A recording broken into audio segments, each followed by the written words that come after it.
night, everybody. Welcome to the January 23rd meeting of the Acton-Woodall Unified School District.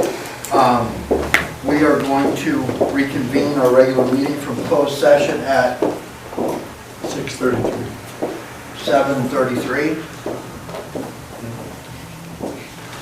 It's my understanding, Larry, would you share the change in the agenda with the public, please? So we have one change, I'm not sure if the microphone is better, from 11.2, which was an Eagle Scout project. We are recommending to the staff, we recommended before closed session, and the board approved to move that to just after the flag salute for David Vick. Wonderful. All right, so time for flag salute. Mr. Andy Kendall, would you give us some flag? Let's move on to public comment. Well, wait a minute. We want to bring up Correct, 11.1, which is placement of district logo on welcome to Acton signs, Boy Scout Eagle project. Can we move that in? This is an action item. Can we move that in? So moved. Second.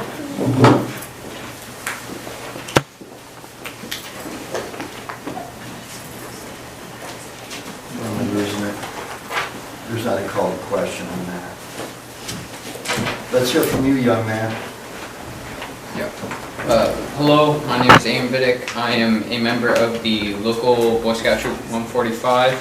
I'm working on my Eagle Scout project, which is to build Welcome to Acton signs. These signs will be made partially out of wood. They will have wood planks with the metal background. The sign letters will be routed in, and there will be several things like horses and horseshoes that will be burned into wood. But the primary reason why I'm here is underneath the sign, as I'm sure you can see on the handouts, is a bunch of logos on 2 bars. These are community nonprofits, and yeah. What I'm here to ask is, do you guys want the logo of the school board to be on one of these 2 bars? Mike? Sure. So last time we were here, I always love when the scouts are here. I'm a former 11-year assistant scoutmaster. I asked, I infer to the fact that it's sometimes hard to get things past the county. And I know that was quite a bit of effort for you. So I'm going to ask a couple questions here, and I think folks will figure out why I'm asking them, and you too. Because I learned more after I spoke with you in the parking lot after we left. So, so it's going to sound random, but do you happen to know how many people live in Los Angeles County? No. About 10 million. Happen to know about how many people live in the country of Greece? No. About 10 million. How about the size of the economy of Los Angeles? Any idea how big that is? A couple billion? How about 700 billion? How big do you think the economy of Greece might be? 100 billion? 200. Yeah, almost a third. My math was better. Less than a third. Now, when you were going through this process, did you appear before a government body to try to grease the skids on this project? Yes, I appeared before the Board of Supervisors, the LA Board of Supervisors. The LA County Board of Supervisors, the 5 supervisors. Mm-hmm. And you got their support behind your project. Yes. So my point is, of course, I love the fact that we're participating, but it's more about the accomplishment that you made. To get anything done in Los Angeles County is hard. This young man went to a governing body that's equivalent to the governing body of a sovereign nation. They serve 10 million people, just like the whole country of Greece. They serve an economy that's 3 times less than the economy that the Board of Supervisors supervises. And yet, your accomplishment is like speaking in front of their national legislature. It's remarkable what you managed to achieve. I'm very proud of you. Scouting should be proud of you, and I'm all on board. Thank you. Brandon? I love it.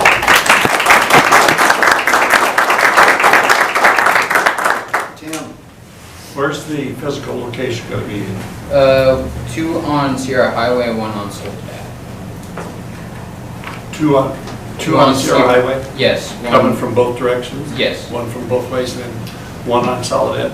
Well, I've known you a long time, Aiden, and I've always appreciated your hard work and your dedication. You're determined to overcome obstacles, and this is one that you've done, as Mr. Fox says, with LA County, and I'm glad that you're including your school district.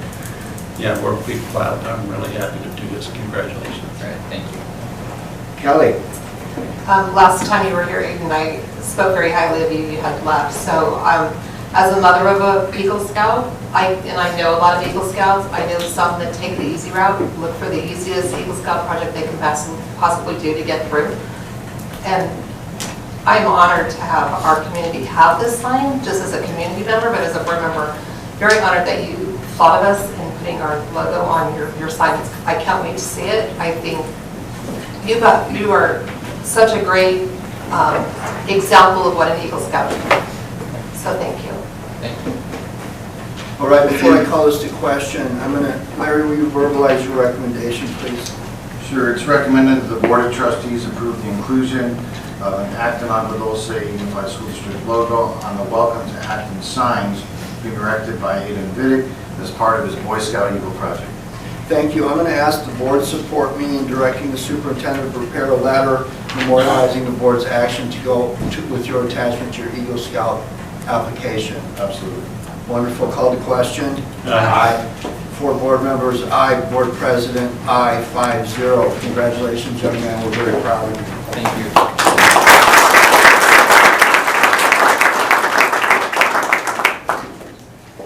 All right, we will move on to public comments.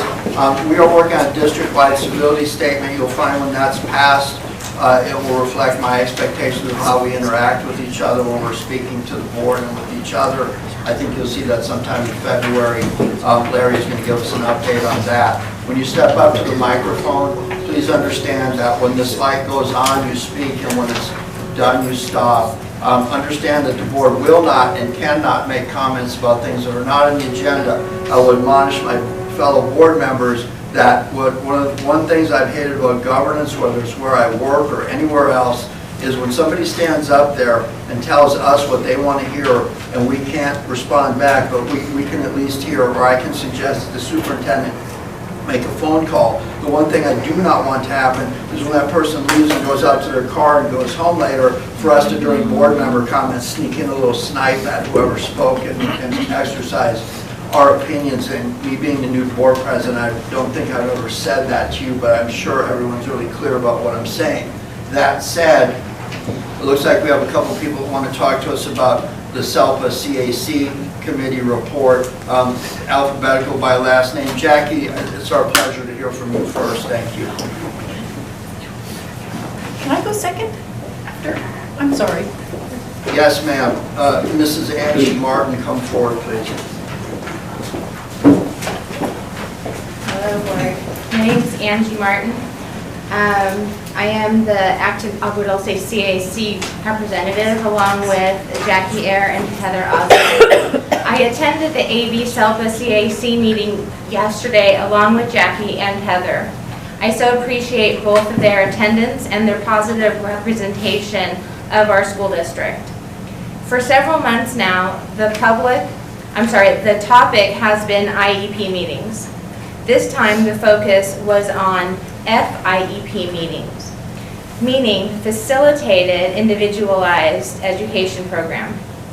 The idea is that a facilitator or moderator heads up the meeting, sticks to an agenda, makes sure that the legal boxes are checked while keeping the focus on the student. Personally, as a parent who has sat through IEP meetings, I know that our school district has accepted and implemented this process. The CAC meeting had attendees from numerous school districts.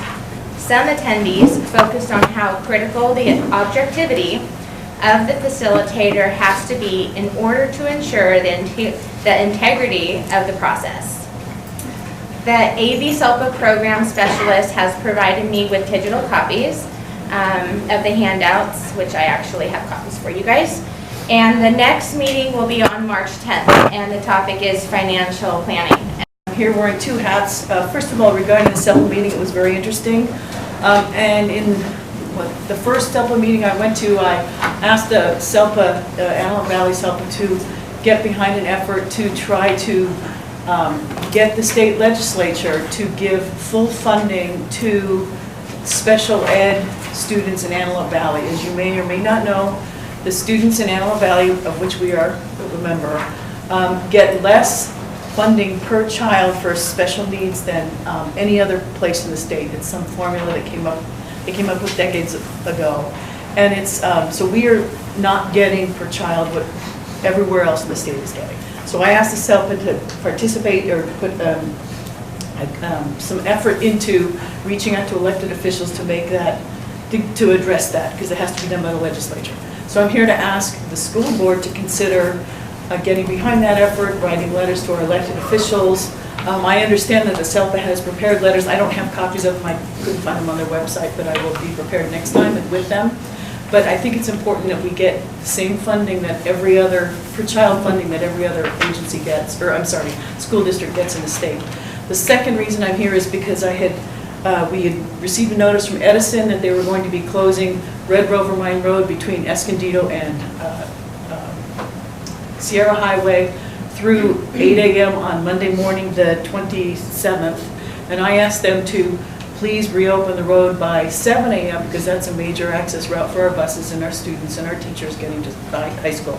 Well, I'm happy to announce that Edison said that they have shifted the dates, and so the road will not be closed at all. So just want to make sure that you understood that circle got closed. So thank you.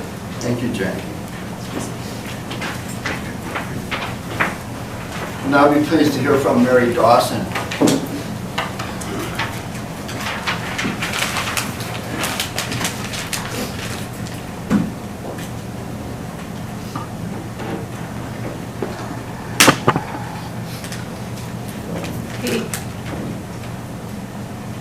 Good evening. I'm Mary Dawson. I've lived in Acton for 16 years.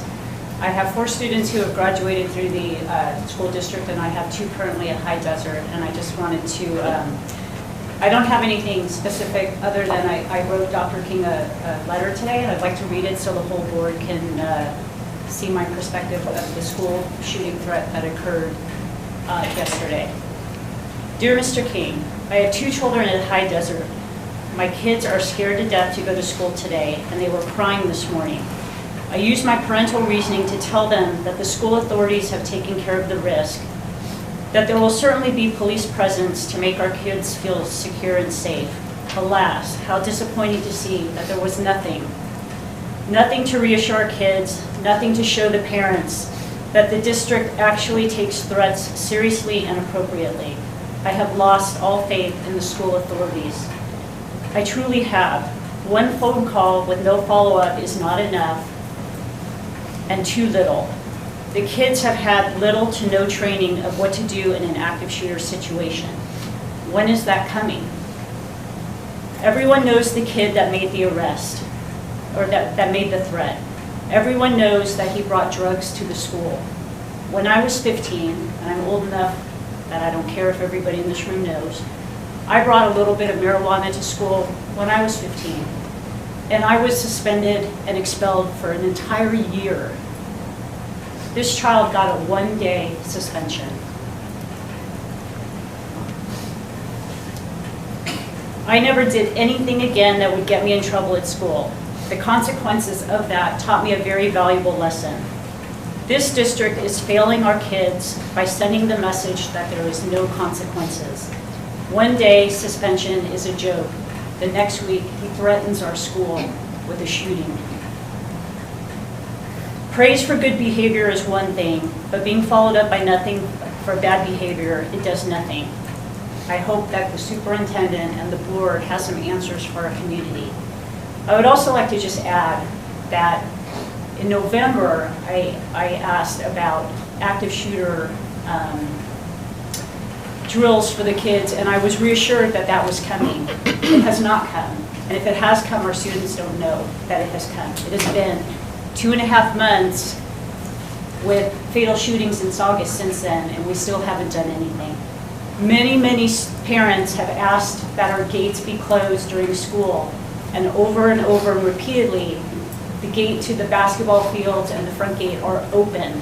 Such easy access for strangers to just come into our schools. I really hope that this board will consider the safety of our children as top priority. Thank you. Thank you.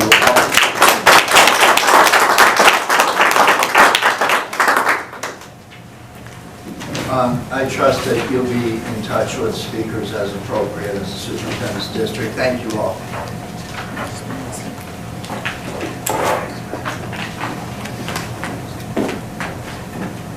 All right, time for correspondence, proposals, and reports. May we hear from the AATA representative, please? All right, nothing to report. 8.02, may we hear from the CSEA representative, please? Nothing to report. All right, this is the most exciting part of the agenda for me because this is where things really happen. Ms. Fox, would you share your report with us? Okay, well, at Metalart, the Apex fundraiser and remix activity in the NPR was finished due to unpredictable weather. The students had fun doing P90X exercises and Zumba moves to meet their pledged minutes. Students additionally learned about leadership, character, and commitment, as well as raising funds for PTO. At High Desert, on Monday, January 15th and Tuesday the 16th, High Desert had their first semester awards for 5th through 8th grades. Jack Danielson from Tom Lackey's office had certificates of recognition for the girls cross country team and coach Mrs. D. The team was also presented awards from High Desert Booster President Kayla Hetzel. On January 31st is the 5th and 6th Western Social. Tickets are $10 and can be purchased in the student store. February 7th is the 6th, 7th, and 8th grade winter dance. Tickets are $10 as well. HDS TV Productions now has a YouTube channel where you can see their latest video production products. And then at Vasquez on January 16th, both soccer teams played Santa Clarita Christian and both won. Both basketball teams played Trinity Classical Academy on the 18th and the boys team won. Both soccer teams played Colonial Aerospace on the 21st. The men's soccer team has an away game tonight against Valley Torah, and both basketball teams have an away game against Faith Baptist as well. On January 23rd, the men's soccer team plays Mojave, and both soccer teams play Desert Christian the 28th. The student recognition luncheon is on the 30th at lunch, and ASB is currently in the process of planning the 8th grade roadshow so that the future Mustangs can see Vasquez. Winter formal is coming up on February 8th. And right now, boys basketball is currently ranked 2nd place in our league. So, that's all. Ms. Fox, thank you. You can stay or go. Just keep that grade point average up for us and we can go for our scores. Thank you very much. Superintendent Safety Report 8.04. Okay, so just a couple of comments on the recent threat. I want to address that just for a moment. One of the frustrations that I think is important for the board to understand is that the district, of course, can't divulge confidential information. Sometimes that's frustrating as a parent. I know that my wife and I are both educators. Our kids are now in their 20s. And from time to time, we heard messages that we're also somewhat frustrated because you aren't privy to the full scenario. And the students that are involved in these kind of situations have privacy rights. The district did work closely with law enforcement. I appreciate our resident Deputy Martinez, appreciate your presence tonight, and I appreciate the work you've done with us over the course of this incident, along with the prior 4 incidents that we've had to deal with, and your department's been tremendous, so I thank you for that. I do appreciate the comments that were made tonight. I appreciate the presence of the parents in the audience. It says that you care about your children and that you care about the processes and safety that are in place or being put in place or yet to be put in place. And I hear your concerns.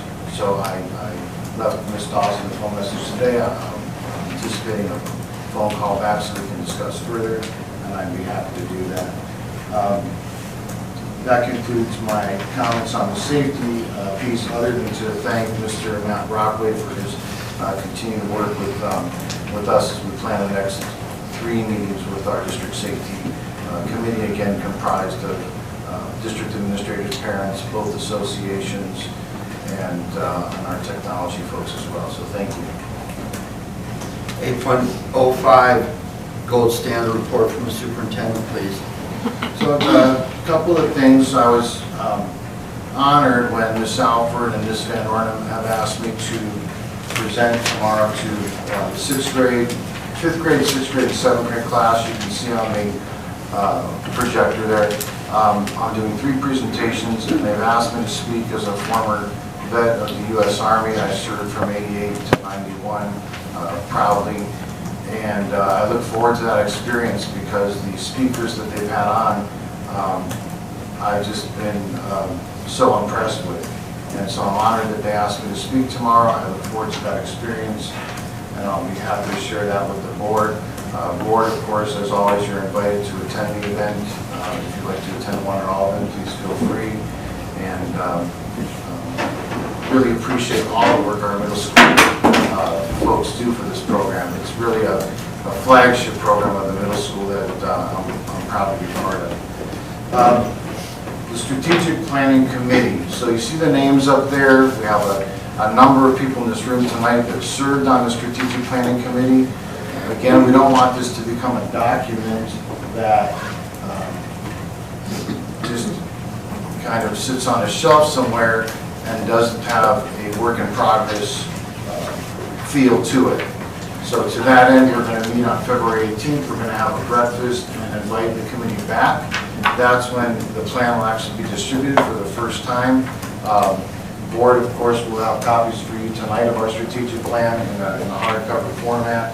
But we're going to invite the committee back on February 18th and just kind of revisit with the committee and make sure that we're all on the same page. And really appreciate the folks that served on that committee, and look forward to that. Continue to be the driving document for the work we're doing in the district. The next piece I want to talk about is district branding. So, as you know, we've talked about the seal behind you. As we've talked about our district branding, district marketing, the seal behind you no longer reflects the current branding of the district. So we have 2 gentlemen here who have done some graphic art work for us previously, including the strategic plan itself. And so we have several renditions to share with the board tonight of a proposed seal. Per the board's request, we're just sharing these with you tonight, not as an action item. Again, you see it under superintendent's comments, but just for your perusal. We're going to email these renditions to you. We'd like to get your feedback on these different renditions. Alan and Aaron Weiss, if you can just raise your hand so the board can recognize you. Appreciate all the work that you do for our district and helping us put these things together. The board also commented that you'd like us over the next 2 weeks or so to share with our parent constituent group. So we'll be doing that at the same time. So we want to make sure that all of our stakeholders get a chance to view these renditions, but we wanted to start with the board and trustees this evening. So any thoughts on that as we move forward? No. Brandon? Tim? None. Kelly? I'm not known for my artistic eye. I like to know that our parent groups at Meadowlark, at the junior high, and at the high school are involved in making these decisions, as well as the team that participated in the strategic plan. So please run that by them. I would hope that there's some buy-in in return with a number of people like this. This was the vote, and give us a recommendation to vote on. I certainly don't want to be picking art stuff out. Okay. I anticipate bringing that recommendation back to you, being at the strategic planning committee is on February 18th. We'll bring that to you on February 27th with the recommendation. Okay. And we do not have a video for you tonight, this evening, because we have a number of comments, and also we had a technical glitch as we were putting the video it together at video production class, but we will certainly have one for the next board. I do have a question. Tell me about the progression of the disability statement. And I got that under superintendent comments, but I can Perfect. certainly... Let's move into that then, 8.06. Okay. The first piece here I want to talk about is just the facilities update.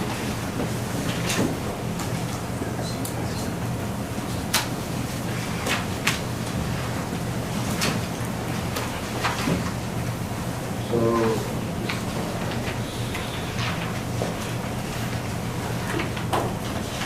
Ernesto gave me this report, here it is. Ernesto Moore's been doing a great job of just keeping our facilities clean and up to date and projects up to speed. So installation and process at Acton site for a smart board projector. Roof repairs at the transportation department are in progress and going well. Safety improvements to the district office main entrance are in progress. And so we just want to kind of ensure the safety of all of our school sites. Ernesto's also looking at each of the individual site campuses in terms of cameras, working with the tech guys, getting some quotes on closed circuit TV and the camera placement, as well as potential door systems, just to take a look at our security and get some professional opinions on that. At Metal Art, there's no work pending. At High Desert, the installation of the sports padding in the NPR gym is complete, as you see in the photograph there. The maintenance department is patching a couple roof leaks at High Desert. That work is nearly complete. At Vasquez High School, working with the warranty contractor regarding roof leaks to the NPR gym, which are still, I believe they're still on warranty, Ms. David. So the work at the gym. No, it's actually no longer on warranty. Okay, so. Not the roof. Okay, because it said we're working with the warranty contractor, but it's being completed.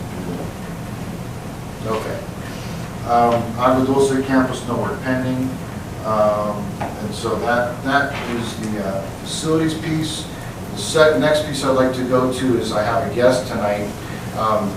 The American Association of School Administrators is an organization for administrators throughout the country. It's specifically to support superintendents. So as the board knows, we have coaches for all of our administrators in the school district. Each of our principals has a coach, and I have a coach as well. I've always had a coach ever since I was a teacher 30 years ago, and so I'd like to introduce Nick Clement. If he's here. Oh, right there, okay. So Nick Clement has a cohort of approximately 6 folks. We come from around the country. We have a larger cohort with 5 or so mentors in the group and a group of about 25 superintendents from around the country. So I'll turn it over to you, Nick, for the comments you'd like to make, and I appreciate all your support. Well, thank you, and Mr. President, members of the board, I'm honored to be invited to your home. That's how I view it. I've been here the last couple days being your superintendent's shadow, and sometimes that's hard to do when you're trying to do the business of the district and you have this person.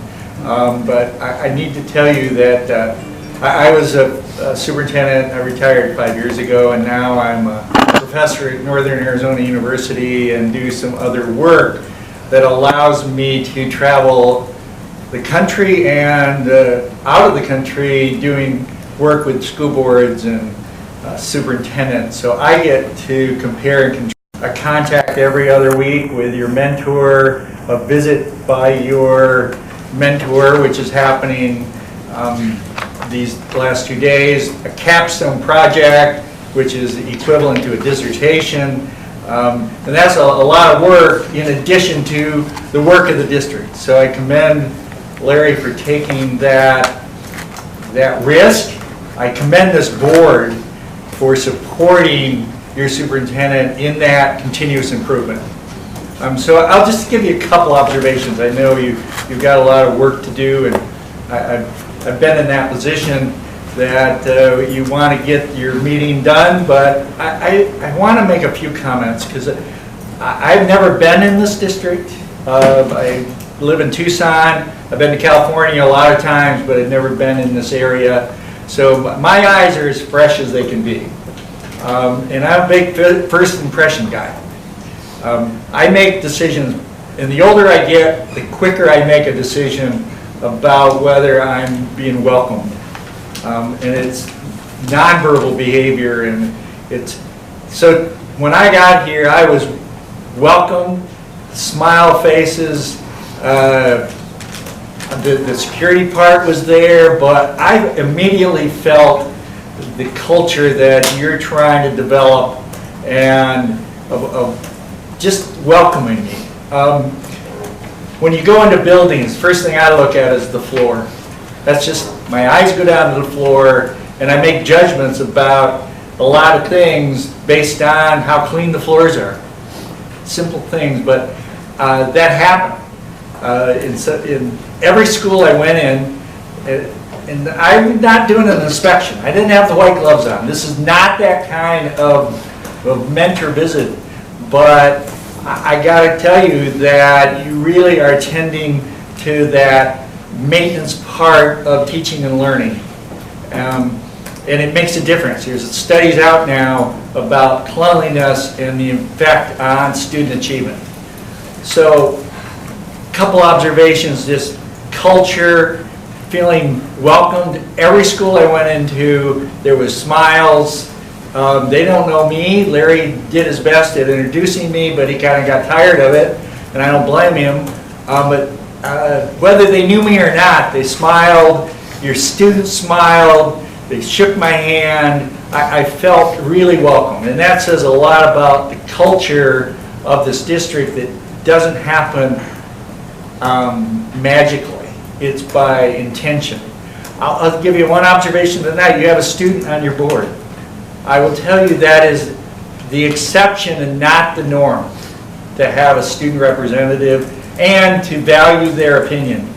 And again, I'm not blowing smoke. I don't have any reason to, but I work with a lot of boards. And that tells me a lot about you as a board and about your leaders. Yolanda, making arrangements for me. Again, the older you get, the more anxious I get about traveling, and to know that was in place without me doing a lot of work says a lot about your district, because you were the district until I got here. I mean, Larry was the district, but when I started communicating. So I'm just thrilled to be part of this program as my pay it forward part of my life. I spent 30 years in the same district in Tucson, and now I get to pay it forward. So thank you very much for having me, for allowing me to work with you, Larry, and for you, the board, to welcome me to your meeting. And I can answer any questions you might have about the program. I know it's an investment. I don't get involved in every one of these type of programs unless I think there's value for every dollar that is invested in the program, and I feel very strongly about this national certification program for superintendents. I wish it was around when I was superintendent. I had to find my own ways to get coaching and mentoring and continuous improvement. So. Thank you, Nick. Mike, do you have anything? No, just thank you for your assistance. Mr. came to us. This is your first role as a superintendent, and you know, we have, as a board, certainly I've been supportive of giving him the tools to be the most effective superintendent he can be, and you're part of that. So thank you, Brandon. I really don't have much. Thank you so much for being here. Thank you for your mentorship, and you've done an amazing job. Welcome to our district. Tim. Go back to your teacher days when you're watching the superintendent. Make sure that you keep your discipline and on staff. Thank you for your help and support. Callie. Thank you very much, and Larry, thank you for being open-minded, because no matter where you are in your career, we all have things to learn and we can always improve. I think it's a great example for all of our employees that we're just always looking for ways to get better. And so I appreciate that, and I appreciate being here. Thank you. Dr. Nick, I see people in professions like mine and others that we check the box by going to school online and that type of thing, and you know, we do the minimum so our resume looks really good. Would you say our superintendent's been engaged with your process? Absolutely. And again, this is my third year doing the mentoring, so this is, I've done about 40 superintendents, and I need to tell you there are some superintendents who do check the boxes, don't really, they say they want mentoring, they say they want continuous improvement, but their actions show differently. Larry's not one of those. He will call me at different times. I know he's driving, because and we chat. So that part of it, the capstone, I got to see it in action. He is, in my opinion, this is totally authentic about his commitment to continually improve. Good. Next, would you share with us your funding mechanism by which you do your work and the cost of this district and its constituents for you to come out here and do this? Yes, I will. So there is a tuition for the program, and it's all inclusive. So there's not add-on cost. For example, my travel was not an add-on cost. It was part of the upfront tuition that was paid. So all of my work is already been funded through that one-time only cost. Could you tell us about the support you received from the endowment you represent? Yes, I have an endowed professorship at Northern Arizona University. It's a unique endowment set up by the Ernest W. McFarland family. Ernest McFarland was a senator from Arizona in 1954, 53, 54, and he was the father, he introduced the GI Bill. Now imagine everyone who has benefited from the GI Bill. So his family made a donation to Northern Arizona University to bring in someone who would do service, 100% service to schools without tenure attachment, without research attachment, nothing against any of those. But my role, I have the honor of being appointed the Ernest McFarland Citizens Chair in Education, which allows me to do work like this, subsidized work, so that we keep the cost. Every dollar I spent as a superintendent was painful for me when we hire consultants, or because I knew that dollar came out of the same pot of money that we were paying teachers, buying supplies. Some people think that consultants and such, you got this other pot of money, but it's not the case. So those feelings continue this day with me. So when I do work, I try to make sure that we're minimizing any cost that would take money out of classrooms. And that's this role that I have with Northern Arizona University. I'm honored to be in that endowed role. Sounds to me like Senator McFarland was a champion of accountability in public education, even, 50, 60 years ago. Thank you, sir. Everybody done? All right, Larry. Thank you. Next piece is on Stay Gold Parent Volunteer Luncheon. I'm going to talk about the Italy cause in just a few minutes, but before I get to that, this is one of the reasons we want to recognize our parent group. They have really become a partnership with the district. We want to take this time, and I continue to remind the board about the date and time because it's important. So we want to take this time to do our first annual luncheon, parent volunteer luncheon, and it'll also be a scholarship opportunity for students to write to and apply for, and we'll be giving out $500 scholarships to our seniors. The next piece is on the Polar Plunge, which again is February 1st. I want to let the board know that we got a 5th member to join the team.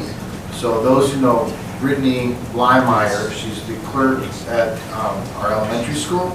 Her husband has volunteered just to jump in the lake with us. And so Brandon Roque, Mike Fox, Dr. Timothy Adelson, myself, and now Mr. Blymeyer will be jumping into the cold waters of Lake Arrowhead on February 1st, and the donations continue to come in. We're excited about that piece. I can tell you the students at all three schools have been asking me all kinds of questions about it, so the word is definitely out. I want to thank our parents for that as well. And the kids are really curious about it. We got the charter bus going up there. Our video production group will be there to take pictures and video. So it's exciting. So just again, the reminder of that. District, Mr. Fallsground asked us to kind of look at our what we're offering in terms of marketing and branding when you walk into our schools, much like Nick Clement was just speaking to his feel when he walked in. So we put together, just want to inform the board based on that request, and we're actually already in the works. We attended an in-service a couple years ago with the Redondo Beach Superintendent, Stephen Keller, and his superintendent, assistant to the superintendent office, Ricardo Gallegos, did an in-service at the superintendent symposium that was magnificent. So the two of them have agreed to let Ricardo come over to our district and provide a day of in-service for our folks, and we're really looking forward to it. So Yolanda's working with Ricardo and organizing that. We'll let you know the date as soon as we have one. And the civility clause is the next piece. So we've been meeting with our parent constituents, PTO, PTSO, and boosters on the civility clause per the board's request. I really value our parent input. I see Angie Martin here tonight, so Angie from the high school, Kayla from the middle school, Zoe from the elementary school, and Veronica also from the elementary school had input as well.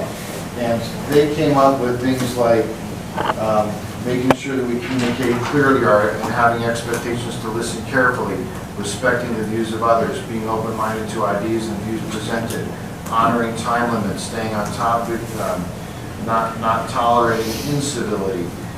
So they're putting together a draft of that, which is going to be due to my office on February 1st.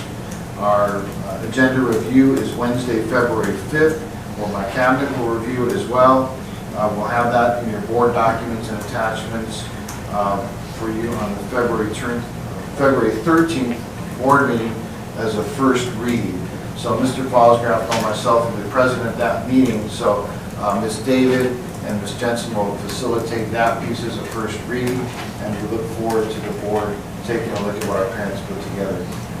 So my comment on that is this. This is one of my initiatives.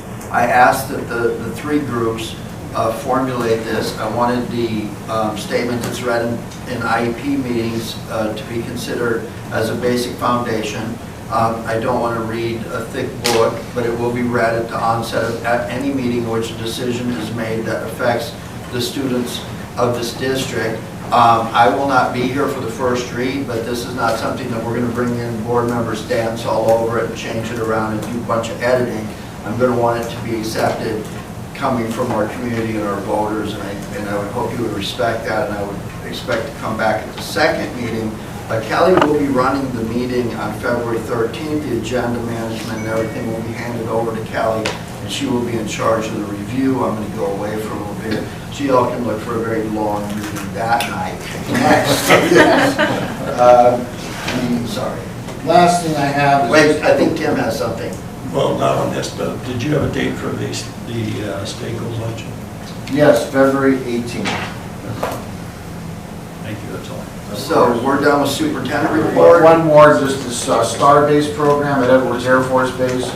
I would like to thank Ms. Jensen. She was helpful in getting this off the ground and finding some space for us and working with Edwards Air Force Base. So I truly appreciate that. And our middle school students are slotted to go. We have to take our 3 middle school classes, and they'll only take classes, 2 classes at a time. So we have Class A, which will be going February 19th, 26th, March 4th, 11th, and 18th. And then Class B going April 29th, May 6th, 13th, 20th, and 27th of this school year. And I definitely plan on attending with each class at least one time. So thank you very much for your help with that. And thank you, Dr. Weiss, for making sure that this all comes to fruition as well. I'm not sure she's still here. I don't know if you mentioned it's fifth grade, the fifth grade students. Did you mention that? If I didn't, yes, it is. It's fifth grade Yeah, students, thank you. yes. And there'll be hands-on science STEAM projects always. And then the teachers will go and learn some instructions. It should be terrific.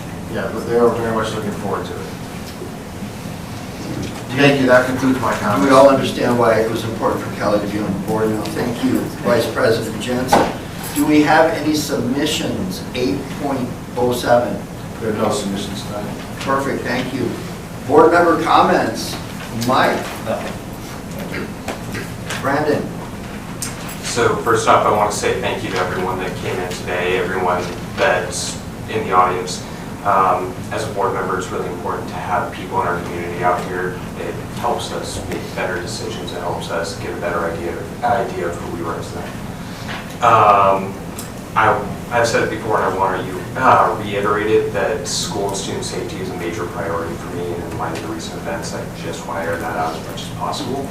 I also want to congratulate the High Desert Cross Country team, Coach T, and all of our sports teams on the amazing job they've done. High Desert Girls Cross Country won. The boys team had a phenomenal season. It was great overall. Thank you guys. Tim? I have nothing tonight. Really? Kelly?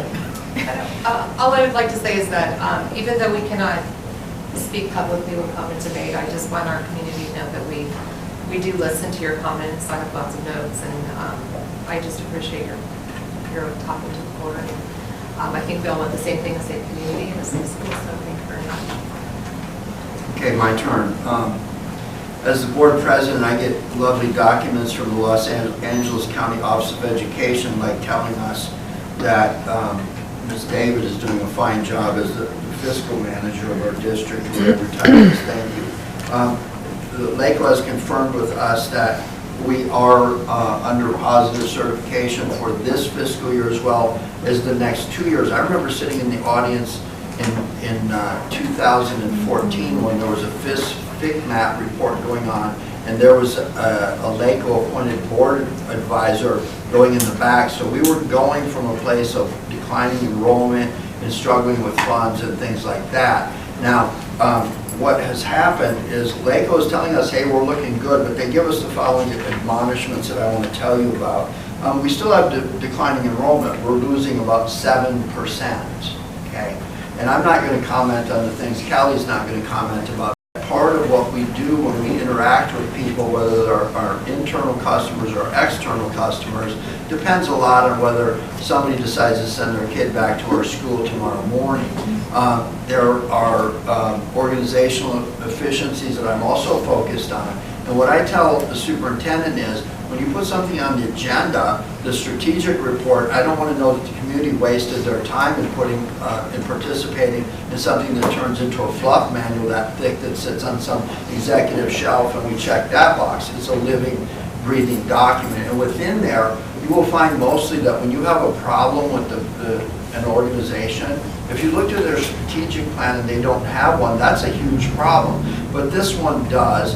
And I think that unless you've been living under a rock, you can see that the parent groups in this district, namely PTO, Booster, and PTSO, have been empowered to the point where they have a monthly meeting with their site principal. 2 weeks later, mysteriously, that same group of people comes to the superintendent's office and meets with the superintendent. So again, unless I'm living under a rock, politically, I can figure out that if they go to the site and talk about some problems that they think they're having, and they're prioritized, and it's organized, I think the principal is probably smart enough to figure out if they don't relate that to the district office, those parents will do that directly 2 weeks later.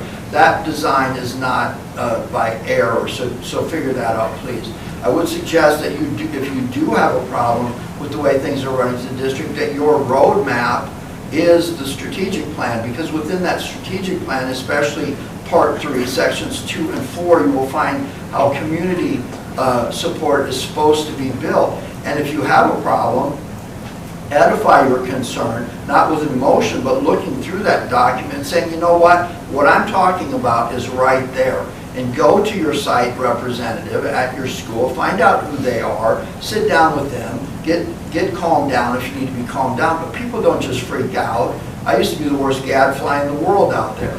The bottom line is, and I still can be, I might resign tonight, I miss it. But at the end of the day, go to your site representative, whoever that parent is, they're in the same boat you are. They have kids and the challenges we all have. But sit down with them and say, here's my concern. They can present that in a civil way and bring it up and memorialize it, because these meetings are memorialized and there's minutes taken and there are accountability points that come back to this board, and that's how we rate his performance outside of the wonderful comments that Nick made tonight. So I want you to know how important it is that you band together as parents and civilly come forward, because without civility, an organization will fail. When the organization fails, our enrollment goes down, and then we get the rest of this. When you're negotiating labor contracts, do not dig into your reserves with declining enrollment, because that's not a stable funding source. We've been warned about that. That is a charter revenue that we're being very careful with. It's in reserve right now. And they're saying charter school oversight, be very careful about how you oversee these charter schools, because if they create liabilities that you're unaware of, suddenly we become financially responsible. And that was one of my trademarks when I sat out there, along with how the special education students have been treated in this district. I will tell you that some of the initiatives that have been most near and dear to me going back 10 years are only coming forward now because people are supporting them, and I thank you all. Do I have anything else?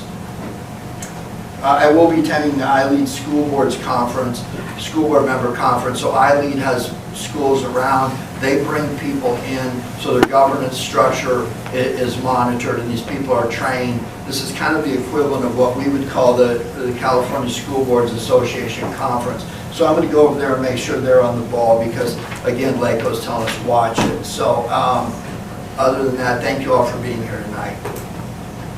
So I think we're going to move to the 9 series now, which is the consent calendar. Can I have the consent calendar moved in? If you have anything you want pulled off the consent calendar, which includes the minutes of the board meeting of January 9th, the warrant register, which is the expenses of the district, the agreement for consultation service of Walter D. Swartz, personnel action report. Is there any one of those items you would like pulled, board members? No. Good. Is there anything you want to explain about any of those items?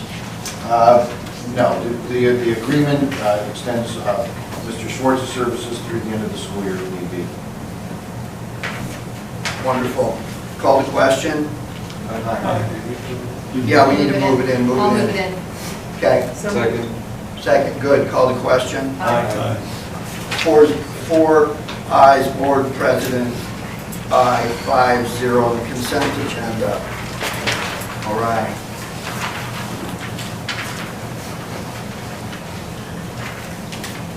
Item 10.01, please introduce that, Superintendent. So this is an ARIN, which is an acronym for Early Retirement Incentive Notification. It's the first time, as I understand it, that we're recommending this in the AADUSD Unified School District. Staff is recommending this as an incentive to get folks who are considering retirement to put that retirement into the district by a date certain, which would be irrevocable. There are certain stipulations, like a minimum age requirement to submit it, and in doing so, in turn, the employee, the teacher, the class size employee will receive $2,500. What this allows the district to do is hire teachers, particularly, which are very difficult positions to fill, and in a teacher shortage time, particularly if there's certain areas, certain science, math especially, and special education. And so it allows us to post those positions during the peak hiring season, which is March and April. Are there any questions from the board? No, I'd just like to make sure that it's clearly understood to the public that nobody's trying to force out any teachers or any particular teachers. This is a little tool so that if there's an employee out there who's considering retiring anyway, they just tell us sooner than later so that we can have a better chance at hiring a replacement.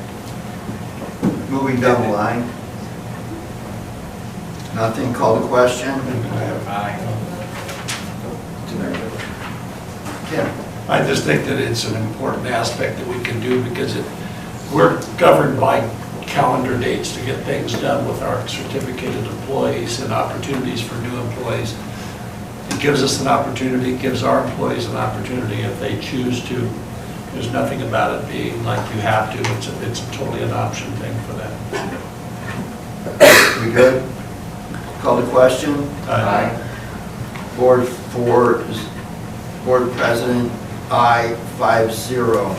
Business Services, we've already discussed the placement of the sign. That was the Eagle Scout project. Again, congratulations, young man. Now we're moving on to 11.2, the SciTech Charter School Material Revision Resolution 19-20.08. Take it away, Larry. Okay, so it's the recommendation that the board approve the material revisions for SciTech hearing. And so Ms. Shea Patterson is here if you have any questions for her, but barring that, the staff's recommendation to approve the material revision for SciTech charter. Mike? No, this is very straightforward. Brandon? Tim? Kelly? I will memorialize this very quickly. SciTech has several sites. They are WIOA sites, meaning they're a federally funded alternative work program. You see people that are dropping out. You see people doing credit recovery. And this is more geared towards trade jobs in the public. So this is not something that falls under typical charter school law. So their sites are scattered around. Our lawyer has looked at this, and what this particular action is about is one of the sites has lost their lease. So they came forward and said, we're going to change our location. That requires them to have a material revision go to this board. We ran them through the ringer, especially I do. I've got letters. It's all legit. So if you missed a special meeting we had, next time, if you have to move, I would hope that someone would give you a little bit better notice. But this has been processed to a T. So your recommendation is that we approve this material revision. Yes. Call the question. Aye. Aye. Board for President, aye, 5-0.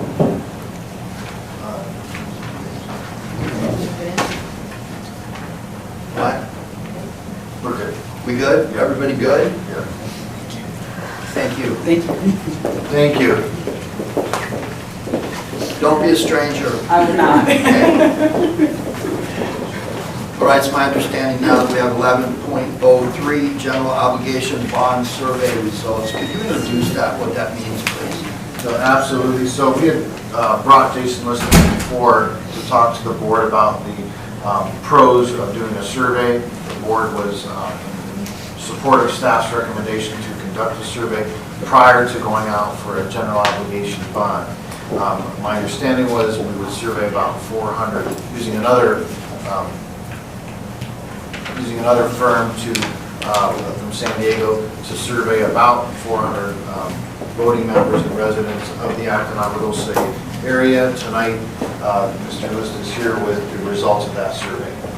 Great. Good evening. Again, my name is Jason List of Iceman Advisors. The last time I here, we talked about really testing questions, familiar with the pace of the survey. And we want to test the water, see if there's any underlying themes that we should be concerned about. And the first question we ask is, do you feel education communities head in the right direction, wrong direction, or don't know? So 33% right direction, 19% wrong direction, 40% don't know.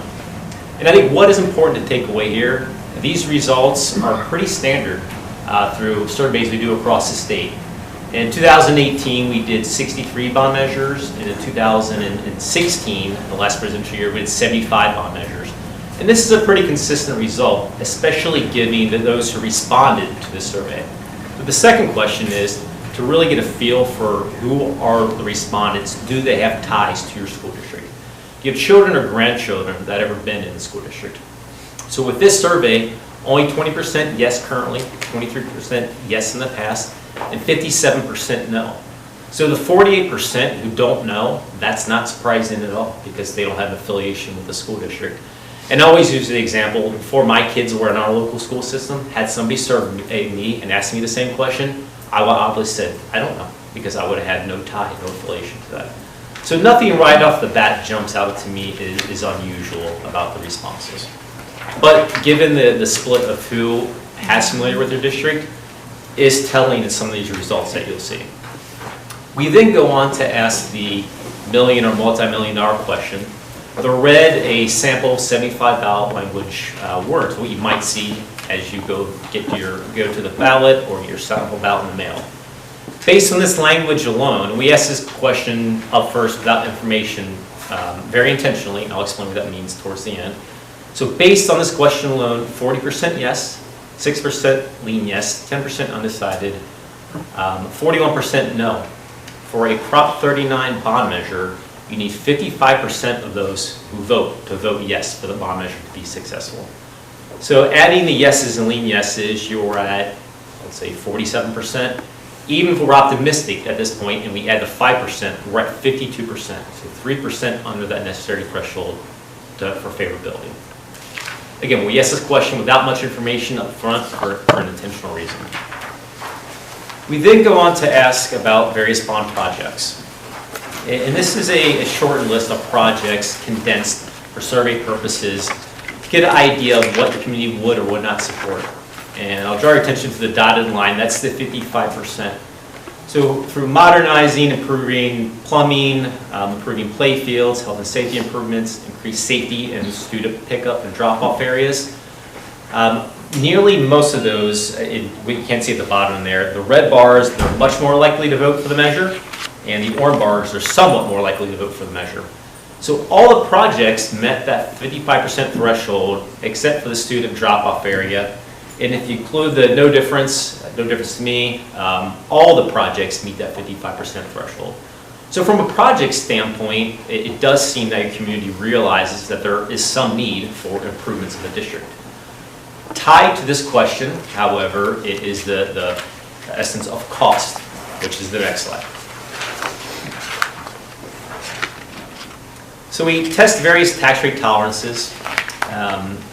And this is expressed as a dollar annually per $100,000 of assessed valuation. Another way you can ask this is monthly. If you break this down monthly, what we've seen through various other surveys is you're going to take up a few points because people are familiar with paying bills monthly. They're familiar with breaking down things on monthly costs.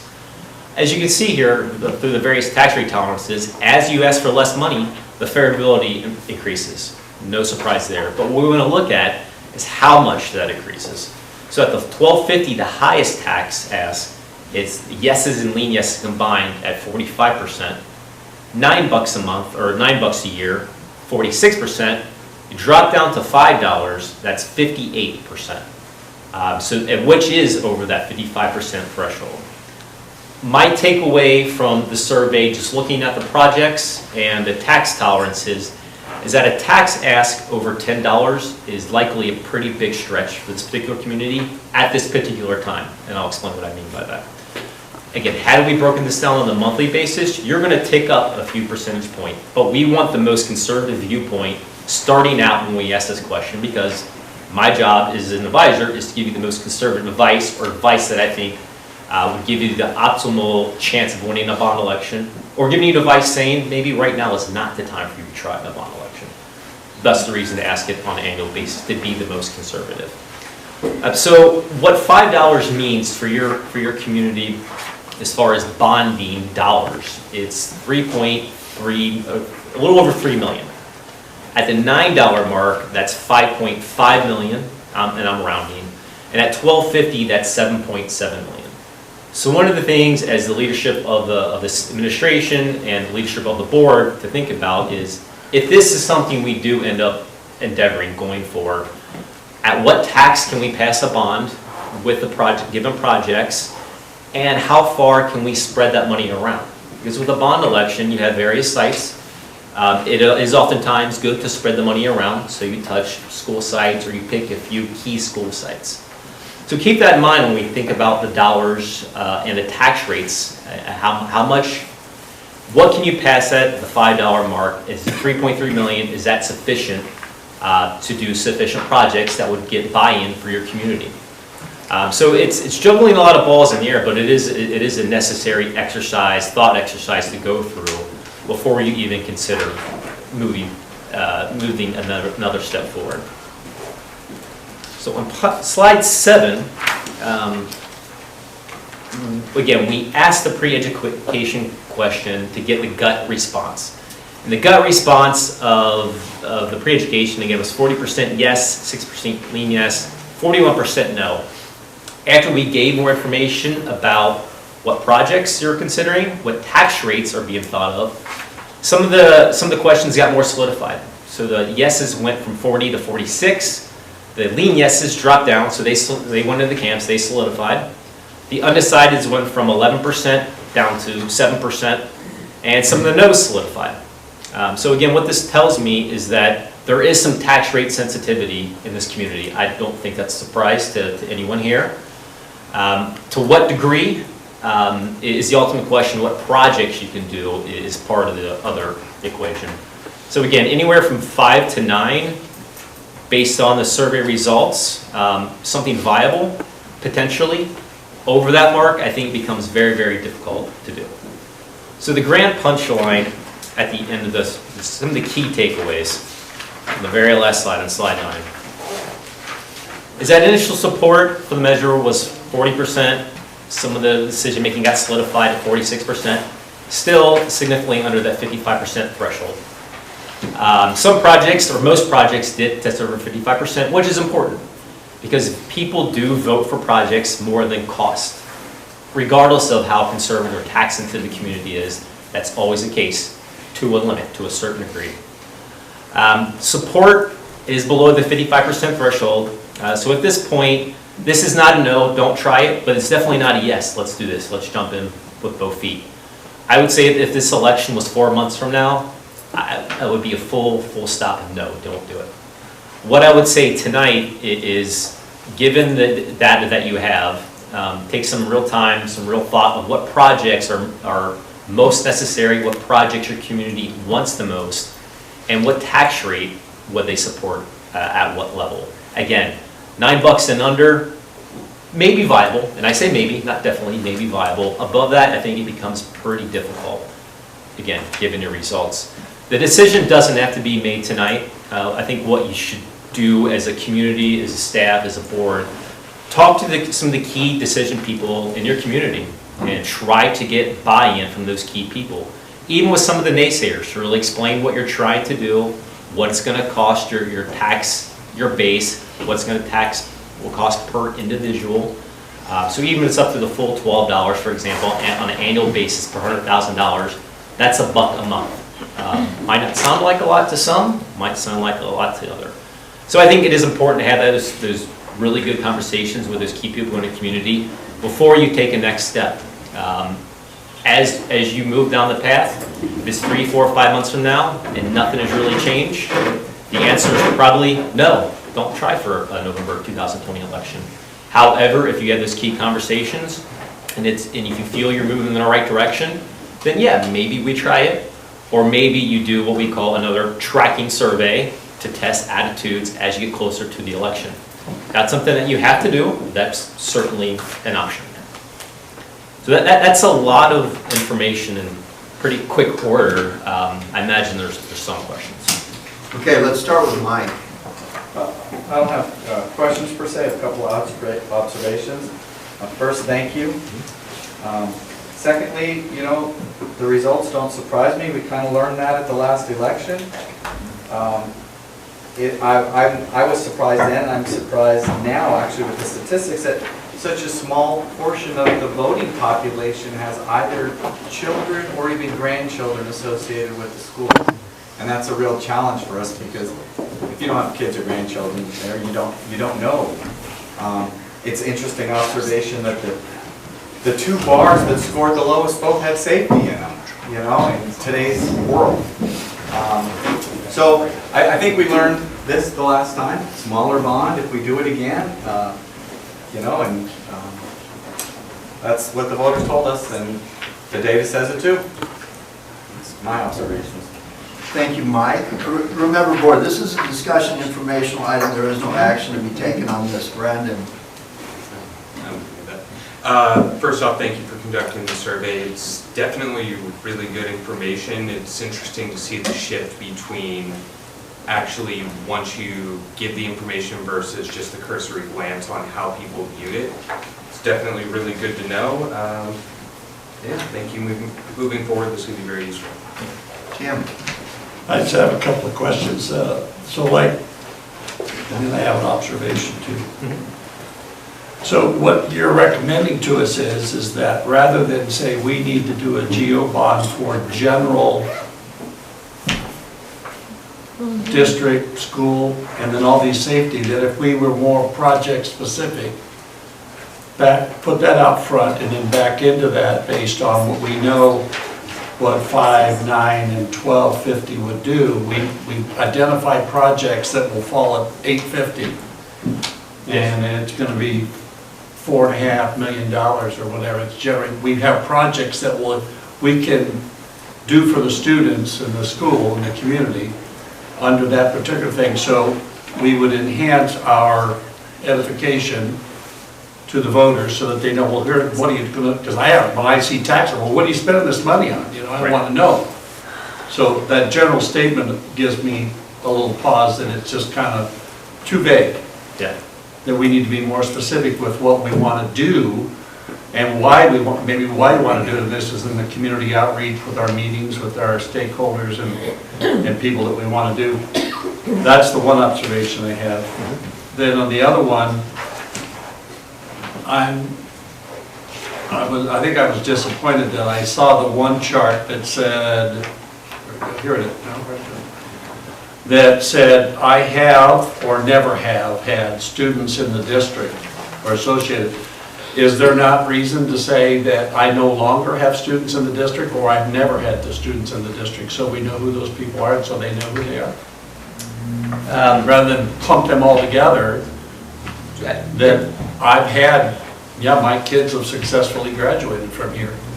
Yeah, I think it's the question, do you have children, grandchildren in the past, currently or in the past? And the question is phrased that way, I think, in part because it is a phone survey, just to try for the clarity.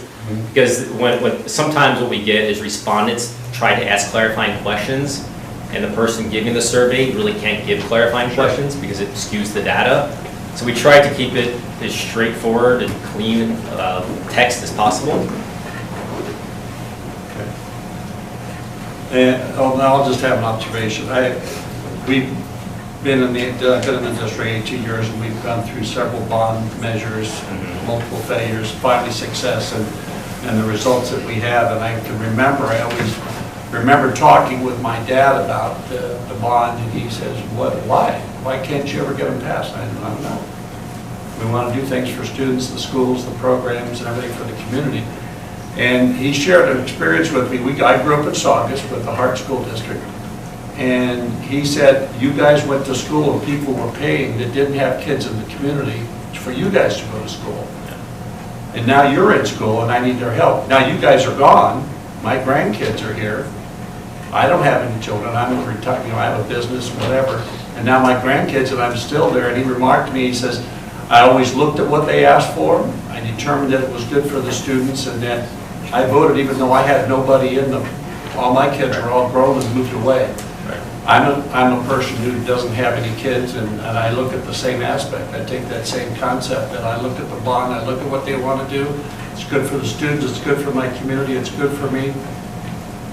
And so we just got to spend time making sure that we are specifically telling the community what we want to do and why we want to do it, rather than general statements. If we have that, we do that, we can pick up some more percentage. Just thank you very much for this report. It's very helpful. I think it's very easy to understand. I feel a little more confident in knowing what the numbers mean than last time. Right. So I appreciate that. And I know, and now we know what direction we need to go as far as, making sure we have a list and we're very specific and seeing how we want to move forward. So thank you very much. Thank you, Kelly. You'll remember from the last time, this was, we had an election going on and there were some games going on. I hear people floating around saying this over here and this over there. And I like the pragmatic approach you took.